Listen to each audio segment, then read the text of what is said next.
Breaking news చూస్తున్నాం. గుంటూరులో CID అధికారుల ఎదుట సోమవారం వివాదాస్పద దర్శకుడు రామ్ గోపాల్ వర్మ విచారణకు హాజరు కావాల్సి ఉండగా వ్యక్తిగత కారణాల వల్ల రాలేనని ఆయన సిఐడి అధికారులకు సమాచారం ఇచ్చారు. సినిమా ప్రమోషన్లలో బిజీగా ఉండడం వల్ల విచారణకు హాజరు కాలేనని ఈ నెల 28న సినిమా విడుదల ఉండడంతో తీరిక లేదని పేర్కొన్నారు.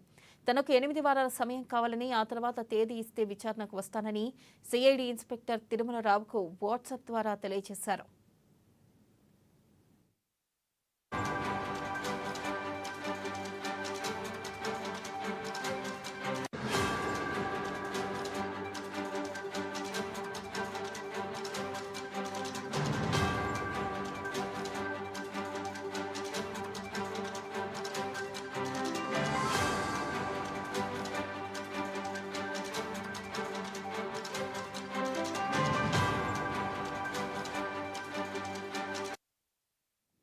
రామ్ గోపాల్ వర్మపై గత ఏడాది ప్రకాశం జిల్లా మద్దిపాడు పోలీస్ స్టేషన్లో కేసు నమోదైన విషయం తెలిసిందే.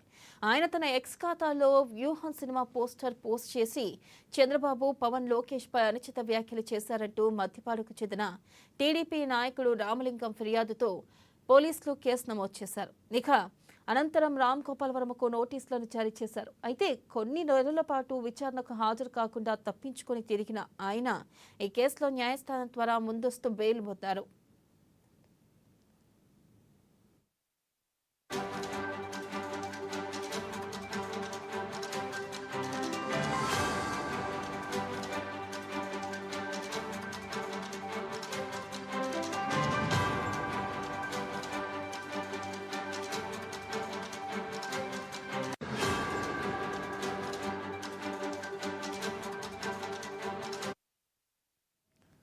బ్రేకింగ్ న్యూస్ చూస్తున్నాం. గుంటూరులో సిఐడి అధికారుల ఎదుట సోమవారం వివాదాస్పద దర్శకుడు రామ్ గోపాల్ వర్మ విచారణకు హాజరు కావాల్సి ఉండగా వ్యక్తిగత కారణాల వల్ల రాలేనని ఆయన సిఐడి అధికారులకు సమాచారం ఇచ్చారు.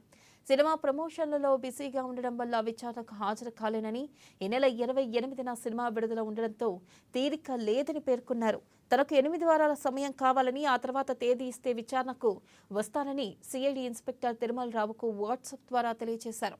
ఇక రామ్ గోపాల్ వర్మపై గత ఏడాది ప్రకాశం జిల్లా మద్దిపాడు పోలీస్ స్టేషన్లో కేసు నమోదైన విషయం తెలిసిందే.